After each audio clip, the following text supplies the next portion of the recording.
Hey everyone, and welcome to a super in-depth look at what it takes to land a coveted SDE to Secret role at Amazon. We're going to be using some real interview experiences shared on LeetCode, so this isn't just theoretical stuff, this is coming straight from the trenches.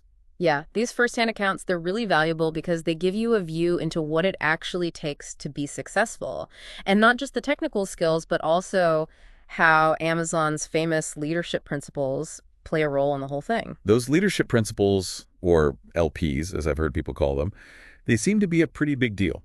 But before we get into those, let's kind of map out the typical candidate journey. Sure, so typically at Amazon, the process kicks off with an online assessment. Okay, so the online assessment, this is like the first hurdle.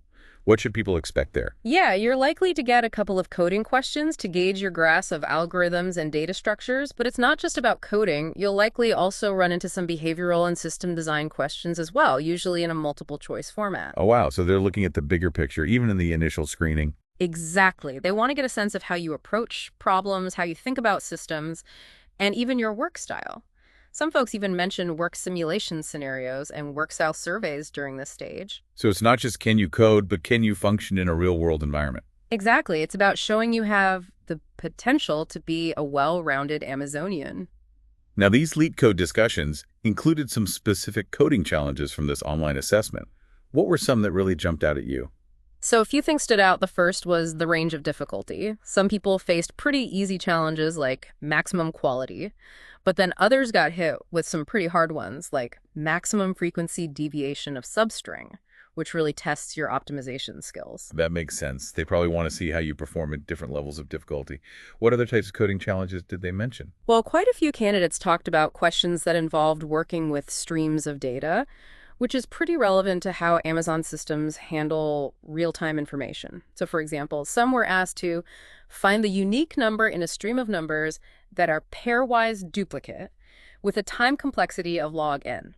Okay, so it's not just about knowing your static data structures. It's about how do you apply them to dynamic input and do it efficiently. You got it. And another interesting one was find the first non-repeating character in a stream, which again highlights handling data as it comes in. That's a good reminder for anybody who's prepping. Don't just focus on those textbook algorithms. Think about how you would apply them in a real-world setting with dynamic data. For sure. And it seems like tree-based problems were another big thing in these online assessments. Trees. Why do you think they emphasize those so much? Well, when you think about how Amazon operates trees, just makes sense. Product recommendations, their own organizational structure, even handling massive amounts of data. It all often involves hierarchical relationships, and trees are a natural way to represent that. Right, so understanding trees isn't just about some abstract data structure.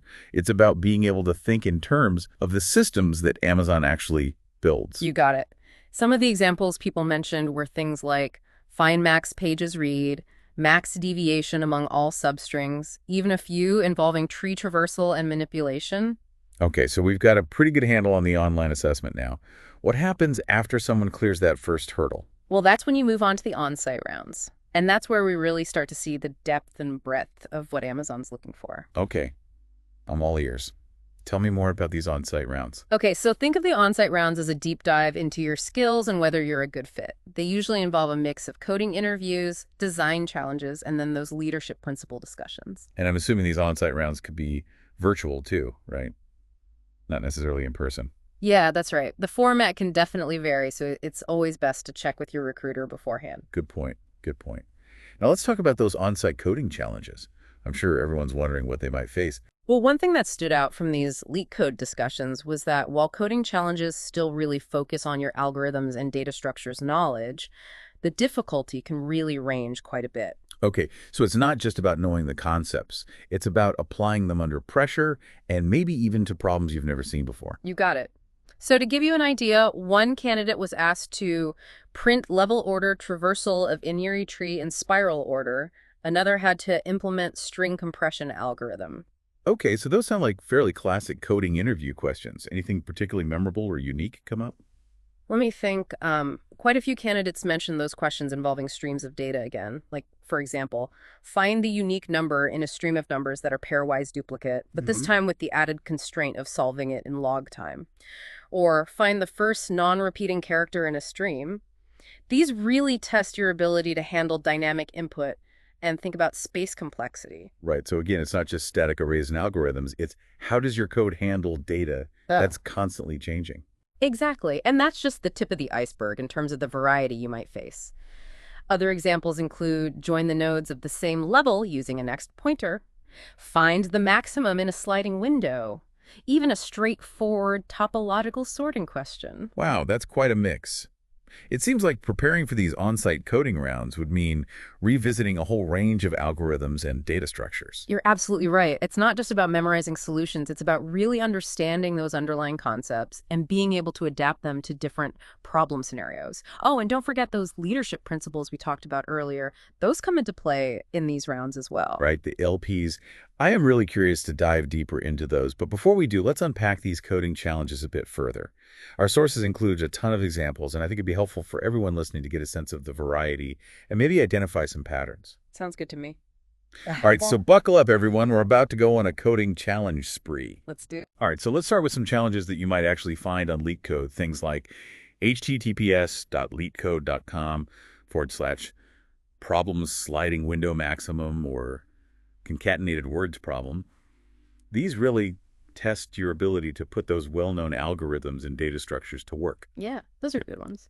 And there's also course schedule problem 2 leva in LeetCode, a classic graph problem that really makes you think about dependencies. So knowing your graph algorithms is key. But let's get a little more creative. What about challenges that might be a bit more out of the ordinary? Well, some candidates mentioned encountering problems like dungeon game variant or max path sum graph, so still rooted in core concepts, but they require a little bit more thinking outside the box. Yeah, those sound like they'd keep you on your toes. What other interesting ones came up? Some involve tasks like writing a program to check if a matching subdirectory exists, Hmm. or printing the sum of 2 Roman numerals. Not your typical LeetCode problems, but they highlight those practical problem-solving skills that Amazon seems to really value. That's a great point. They're not just looking for algorithm robots. Yeah. They want engineers who can actually apply their knowledge. Right. And this one was kind of interesting. Given a tree, calculate the sum of all nodes whose grandfather node has an even number, combines tree traversal with some conditional logic. Trees again. It seems like they really pop up everywhere in these Amazon interviews. They do, and it makes sense, Hierarchical structures, they're everywhere in Amazon systems. Absolutely. Okay, so we've looked at a bunch of coding challenges now, from those classic LeetCode problems to some more unusual ones. I think the key takeaway is that prepping for these rounds means not just memorizing solutions, but understanding the concepts and how to adapt them. Couldn't agree more.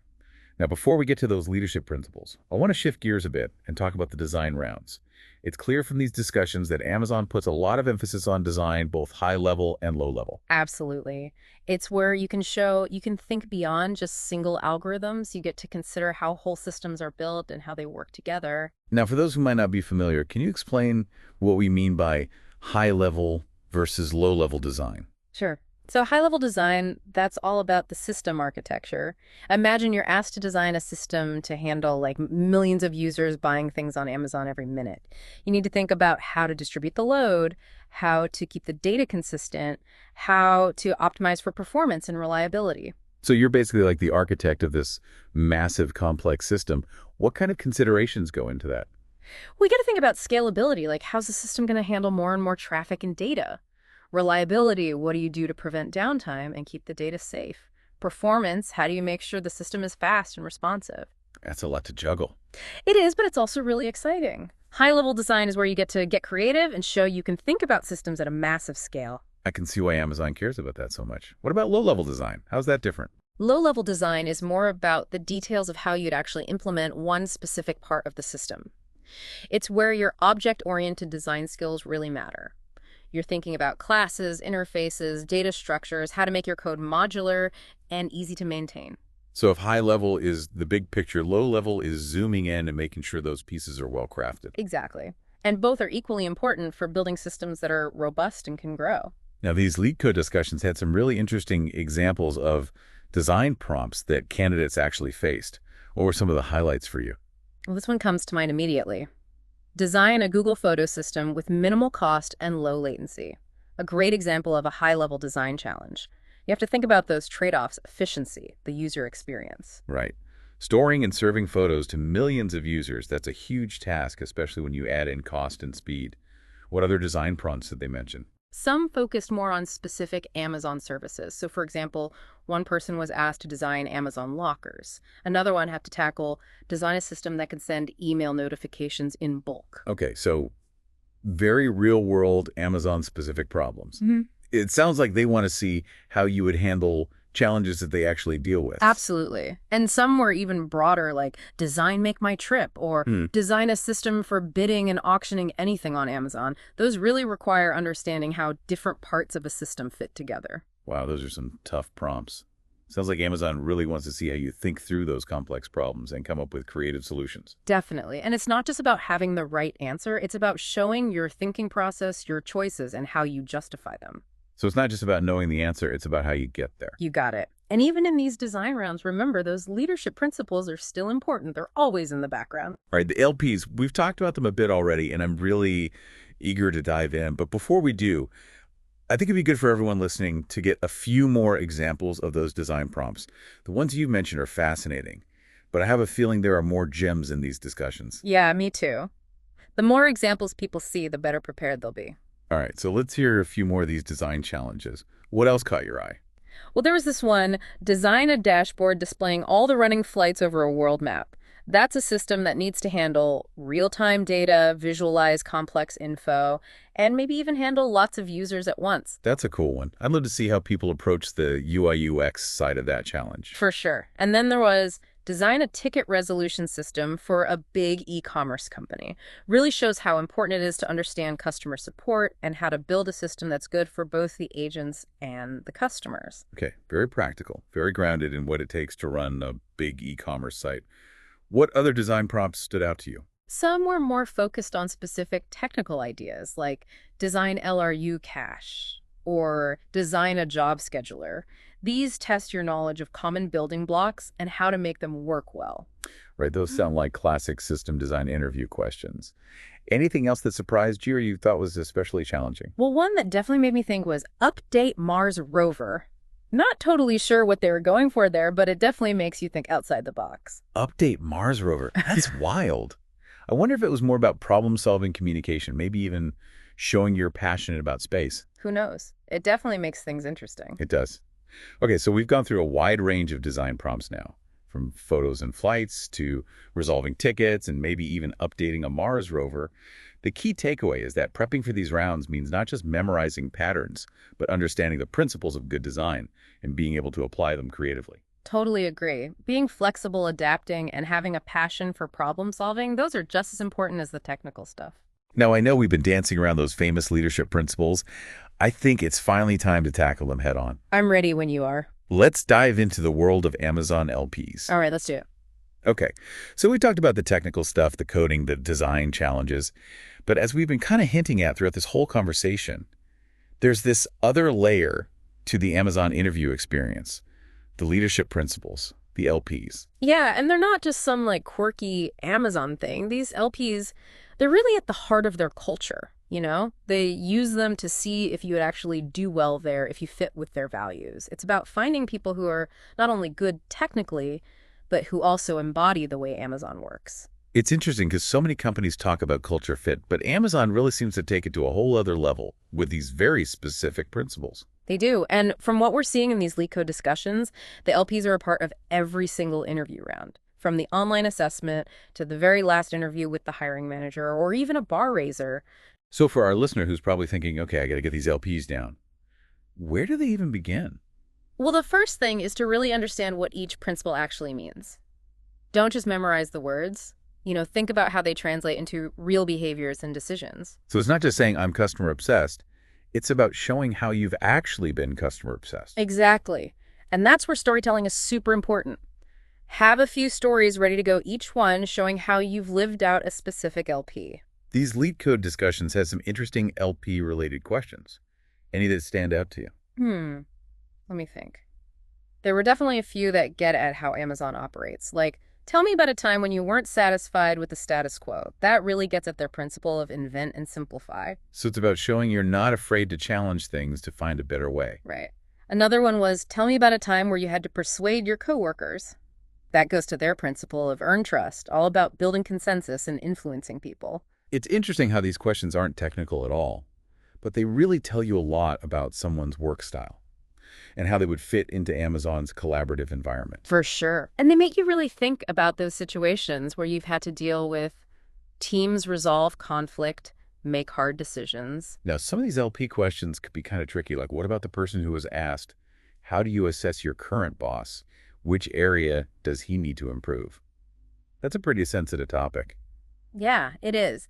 But remember, Amazon's not trying to trick you. They want to see how you handle tough conversations, how you give feedback, even when you disagree with someone who's above you. So it's about showing you're mature, you can communicate well, and navigate those tricky interpersonal situations. Exactly. It always comes back to those leadership principles. I'm really impressed by how deeply they've woven these principles into their whole interview process. It's pretty amazing.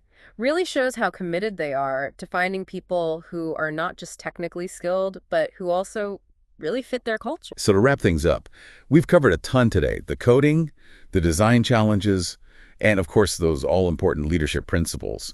It might feel a little overwhelming, but I think the biggest takeaway is this. Prepare, prepare, prepare. But don't just cram the technical stuff. Really think back on your own experiences. Find those times when you showed leadership, when you took charge, when you went the extra mile. Those are the stories that are going to stand out to Amazon interviewers. Those are the experiences that are going to show them your potential. And those are the insights that are going to help you get that SDE-2 role. Well said. To everyone listening, best of luck in your Amazon interviews. Be confident, be prepared, and most importantly, be yourself. And until next time, keep learning, keep exploring, and keep diving deep.